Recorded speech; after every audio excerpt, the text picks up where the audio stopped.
You're watching KUED 7, Salt Lake City. Programming normally seen at this time has been preempted in order to bring you the following special.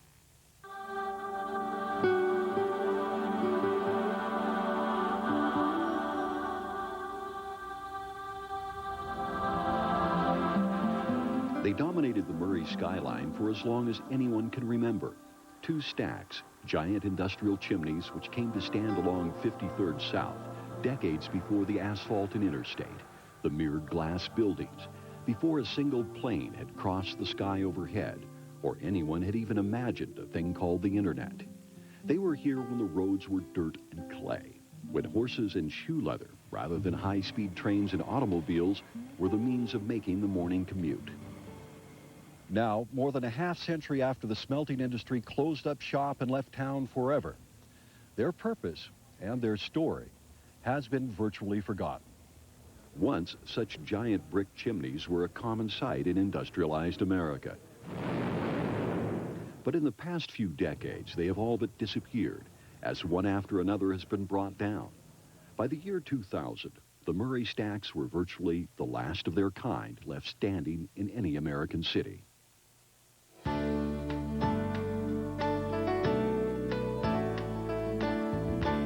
At 455 feet in height, the larger stack reaches high into the Utah sky, as tall or taller than the glass and steel towers in the city to the north. Alongside the big stack, its smaller, older companion. But smaller is a relative term because at 295 feet in height, it stands only 10 feet shorter than the Statue of Liberty. While their height certainly is impressive, so too is their sheer mass. Standing 34 feet across at its base, the smaller stack weighs in at 8,400,000 pounds. That's 8.4 million pounds of brick. And the larger stack, its 85-foot diameter base alone weighs 8 million pounds. And resting on that, 12,300,000 pounds of brick. And the stack itself is 48 feet across at its base. And the interior measures 1,100 square feet. That's about the same square footage as a small house. Millions and millions of bricks all stacked on top of each other, totally by hand. Most amazingly, the millions of pounds of brick, thousands of tons of sand, gravel, and concrete that went into the construction of these stacks were not brought in and moved about by modern heavy equipment. Webb Snar's uncle was part of that back-breaking, low-tech effort. It was his project when the stacks were built to haul the sand and gravel that made up the stacks. Wheelbarrows and shovels, calloused hands, and horse-drawn wagons were the principal tools used in this massive project. It was hard work. It was also masterful work. German-born Alphonse Custodes was the undisputed master of brick chimney building. The developer of a special radial brick, Custodes' stacks could be built perfectly round, gracefully tapered, elegant beyond anything possible using today's modern building techniques. And experts agree the large Murray stack is one of his very best works. Beautiful. They're incredible craftsmanship. You wouldn't see that today. There's just no one around that would have that skill of laying that type of brick, getting it the taper consistent, the full height, the roundness of the column. It's like a machine built the thing. But these giants were built by hand, and they are gigantic. The Murray stacks can be seen from as far away as the state capitol building 15 miles to the north, and from just about any elevated location in the entire valley. You always know where Murray is, right there at the base of those big stacks. When I've been on trips, coming back and seeing those smelter stacks, I know I'm close to home. They clearly mark the point where Murray is in the valley, and perhaps more importantly, where it stands in Utah history. The city, after all, was born beneath the smoky haze of the smelter's blast furnace nearly a century before. The mining and smelting industry is what made Murray what it is. It is exquisitely critical, particularly to a place like Murray. It was almost everything. The big stacks are part of a long and remarkable story, a story that begins decades before these twin brick columns rose up here on this ridge. It's a story that began soon after the first Mormon settlers arrived in the valley of the Great Salt Lake more than 150 years ago. In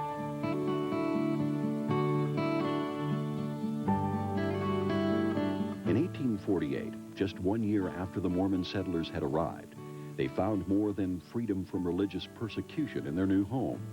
Ore-bearing rock, laced with silver and lead, was discovered in the Salt Lake Valley. 6 years later, even larger, richer deposits were discovered in Little Cottonwood Canyon, just 10 miles from what one day would become Murray. But digging the metal-laden ore out of the ground would not be enough. Harvesting the valuable metals meant freeing them from the rock, and that required the furnaces of a smelter. But smelters were hundreds of miles away, so Utah's metallic treasures remained inaccessible for nearly 20 more years. In June of 1870, all that began to change.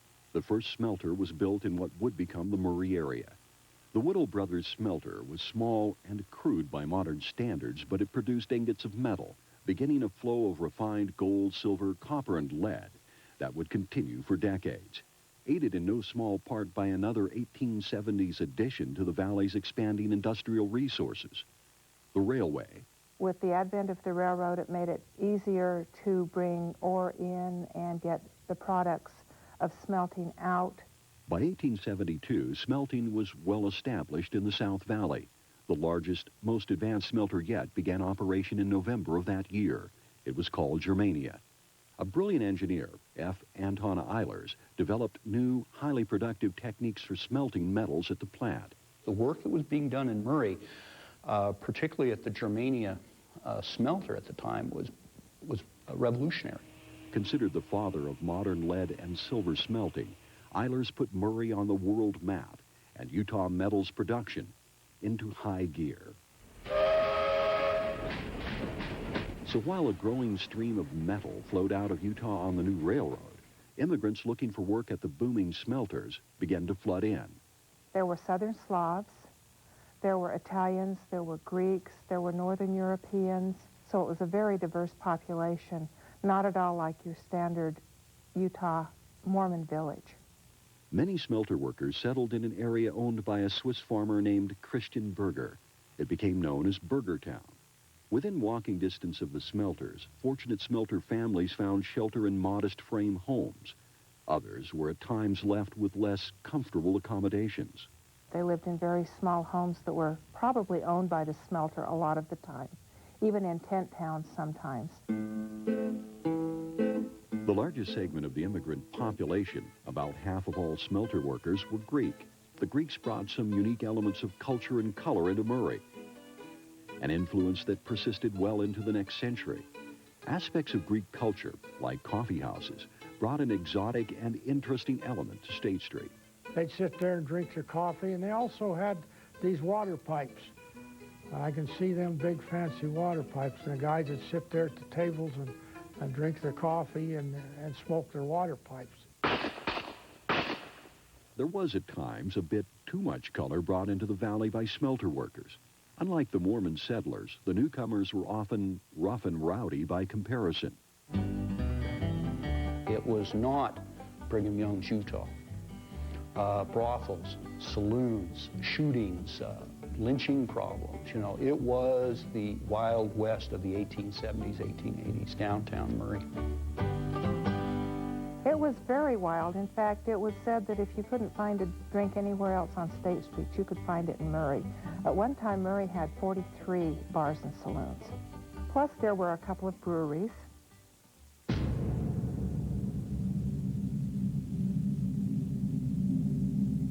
It was about the time one of those breweries and the local dance hall were burned down by smelter boys.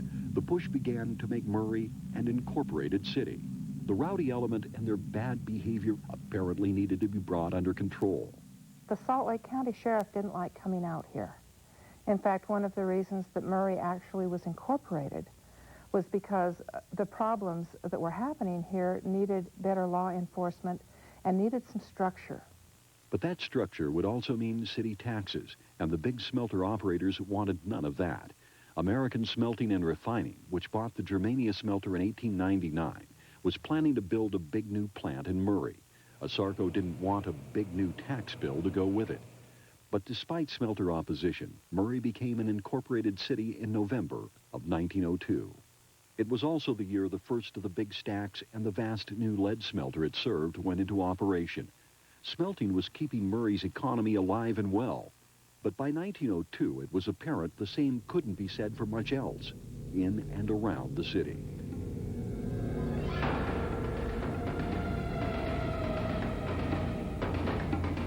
Smelting lead meant crushing and concentrating lead ore, roasting it to drive out impurities like sulfur and arsenic, and dumping the roasted ore into blast furnaces. There, the waste rock known as slag was separated from the metal. The molten lead was then poured into molds and cooled to form heavy bars known as pigs. The smelters produced more than metal, however. It had been obvious from the very beginning. Toxic elements suspended in the thick smoke and fumes billowing out of the smelter stacks were unhealthy. But as the industry grew, so too did the problem, especially for nearby farms. Livestock and crops were being devastated. Acid rain, arsenic, lead from the lead smelting were killing the crops, killing all of the greenery, killing the animals or making them ill. The farmers decided that they couldn't tolerate losing their livelihood this way. Farmers like Chris Glavis's grandparents, they owned a small farm in Murray until effects of pollution virtually wiped them out. They had to farm at one time, but it got to a point where it burnt the stuff to come out, burned everything up, and it wouldn't grow. At first, the farmers tried to negotiate, pleading with the smelter operators to do something about the destructive emissions. But the cost-conscious industry apparently was reluctant to spend a lot of money to clean up its act. So in desperation, farmers did something that had never been done in Utah or the West before. When negotiations were not successful, they actually took the smelter industry to court.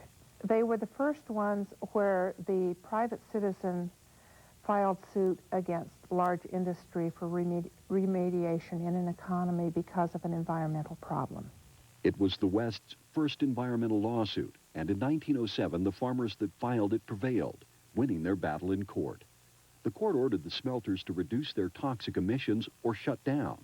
The American Smelting and Refining Company had too much invested in their new lead smelter and too much to lose if they didn't comply. So ASARCO brought in scientists to study the problem. That effort produced some of the first state-of-the-art pollution controls in the nation. They built the 455-foot stack because it was determined that at least 450 feet was needed in order to get the flue gases above the level where they would be polluting the surrounding area. In addition, the smoke from the furnaces was routed through this large building before it went to the stacks, a simple but effective filtering system known as the bag house. This was a large building full of large filters made out of wool sacks. And the flue dust was blown through these sacks before it went out the flues in order to remove the particulate. The bag filters removed dust and toxins from the smoke, much of it the white powdery poison arsenic. The bag house had 4 large rooms. While smoke was channeled through 3 rooms, workers shook the toxic dust out of the bags in the 4th and hauled it away. When we used to watch the guys when they shake the bags, they called them, and the arsenic, and haul it out of there in wheelbarrows into the railroad cars, it was something to see. We always figured they were like aliens of some kind because they were all covered up and they had the white masks on or cloths across their face and that. All you could see is just the dark glasses they wore. Chris Glavis grew up just across the street from the smelter. He vividly recalls more than strange sights when the workers cleaned the bag house. There was times when you couldn't hardly breathe. It would be awful strong. It'd burn, in fact. People used to say, well, I guess they're shaking the bags over there. As bad as the arsenic and lead-laden dust was for those living nearby, it was even worse for the men shaking the bags. They had another name for the bag house. They called it the hellhole. Before Haran Shiranian went to medical school and became a Murray doctor, he worked in the hellhole. After working 3 months on the job, my face and body was a mass of sores and eruptions. I almost lost all of my hair through arsenic poisoning. It would have been impossible for me to work any longer than I did at this job. Even short-term exposure to fumes, dust, and heavy metals could prove unhealthy. Years of working at the plant often guaranteed illness. You're using arsenic, you're using mercury, so you've got a constant haze of dust that contain heavy metals, and these are inhaled. Brain and neurological damage, lung and liver disease, and a host of other very serious and often life-threatening conditions became known among the workers as being leaded.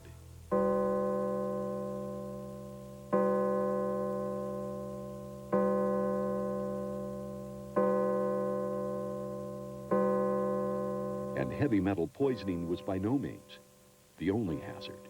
Common injuries, crushed hands, lacerated broken arms from pieces of machinery coming apart, flying apart, and it's like shrapnel. For the community, however, the bag filters and towering new stack reduced the damaging effects of pollution to at least tolerable levels. The city and its residents grudgingly put up with leaded workers, occasional burning lungs and watering eyes, for one very simple reason.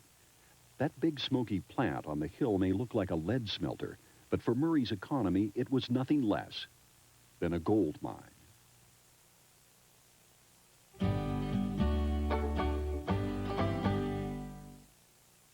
At its peak, the American plant was producing a huge amount of lead for everything from bullets to batteries. 40,000 tons of bullion a year, plus thousands of tons of arsenic used in pesticide. It was among the largest smelter of its kind in the world. It was also the city's largest employer. I think it was about the most important place to work in Murray, the biggest. In 1909, the only ore sampling mill between Missouri and California was completed in Murray. The mill determined the quality of ore, a critical step in the smelting process.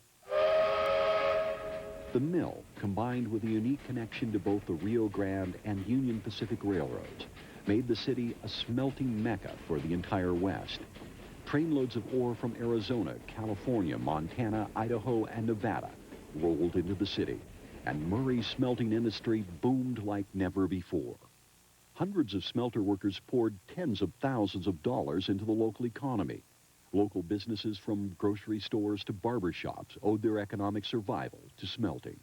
It was the major element in the community. It was a very large industry. Everybody was involved in one way or another.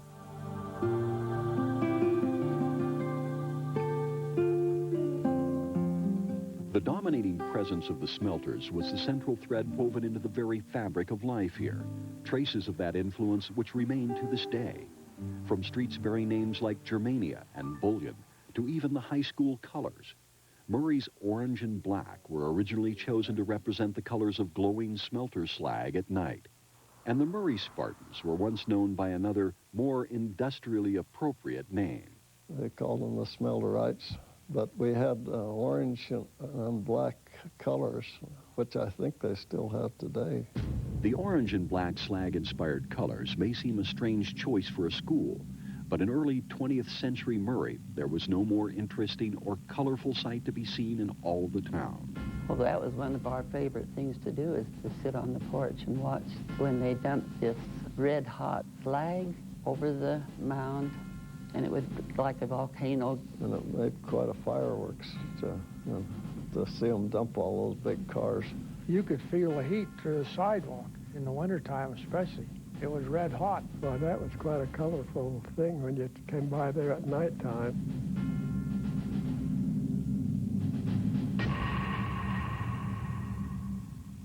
Of course, the big plant and its towering stacks held a certain fascination for Murray kids, an irresistible, if not dangerous attraction for the likes of Chris Glavis and his childhood friends. It was just something kids do, you know, and we used to have quite a time over there.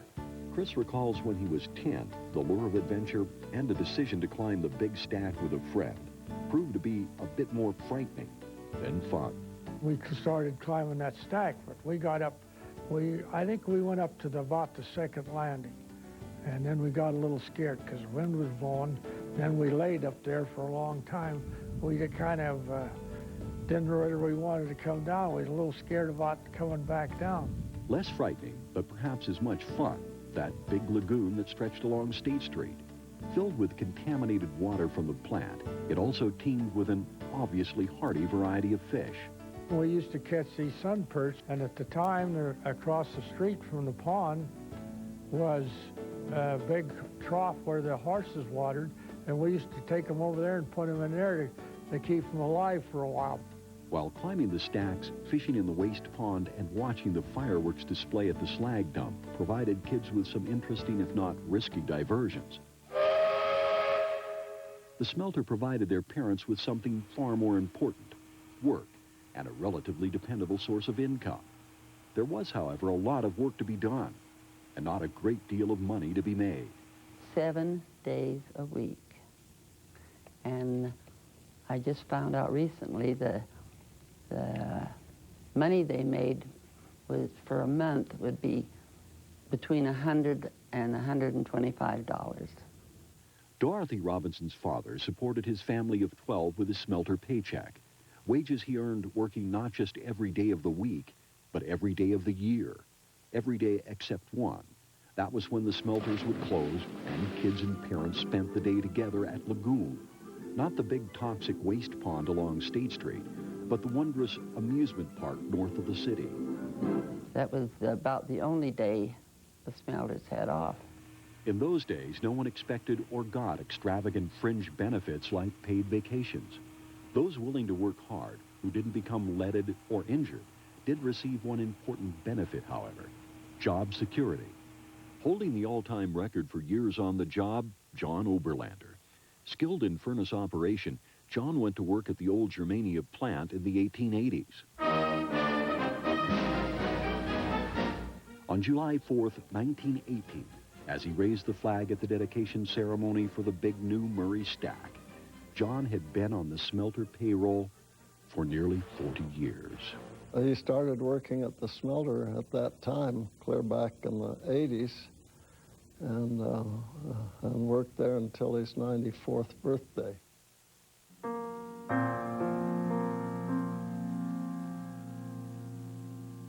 The Great Depression forced the plant to close down for 6 months out of the year, the first break in continuous operations in more than 3 decades.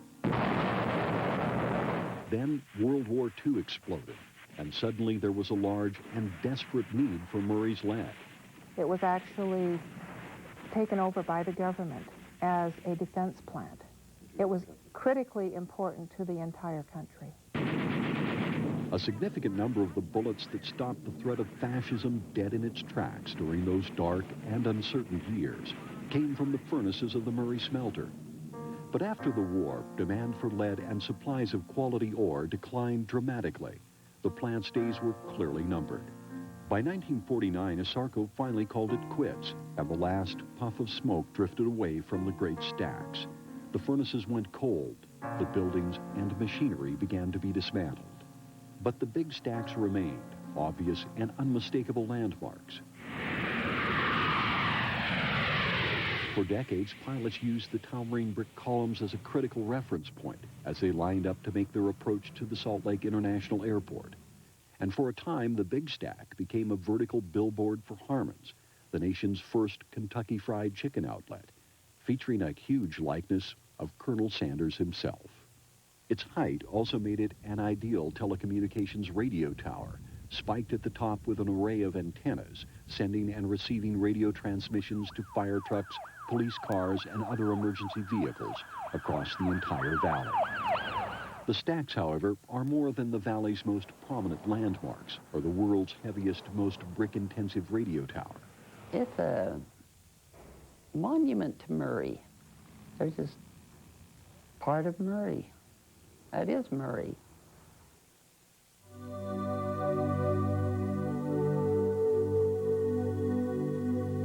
But these monuments to Murray were to begin the 21st century under a cloud of uncertainty, heavier and darker than any smoke that ever billowed out of the old plant.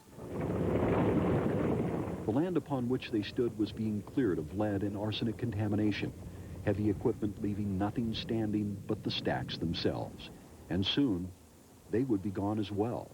A shopping mall was to be built here, but the giant brick chimneys would not be part of it. Cracked and in need of repair, the old stacks were to be brought down by explosives, a plan that left many saddened by the impending loss. It's not just sad, it's tragic. From an historic point of view, these are magnificent structures. And once it's gone, if it goes, it will never be duplicated again. You know, those stacks are important. That's what Utah was. While their unique historical value was not enough to save them, their destruction, at least for the time being, would be delayed. Ironically, for the very same reason they were originally built: concerns about the environment. The interiors of both chimneys had, after years of exposure to smelter smoke, become caked with deposits of lead and arsenic. In addition, the top of the big stack was coated with a tarry substance containing high levels of asbestos, a fiber known to cause cancer. Some feared bringing the stacks down would produce a cloud of dangerous, possibly deadly dust. With Murray High School and hundreds of students just across the street, that concern was enough to put the demolition plans on hold. The stacks, it seemed, would stand, at least for a while, remaining the largest and most impressive monuments to Murray's past.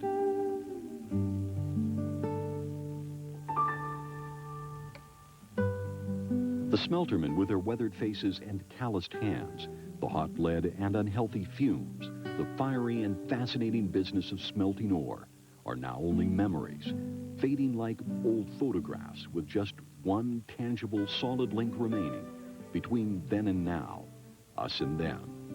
Those two towering stacks, which not only reach high up into the Utah sky, but back across decades of time.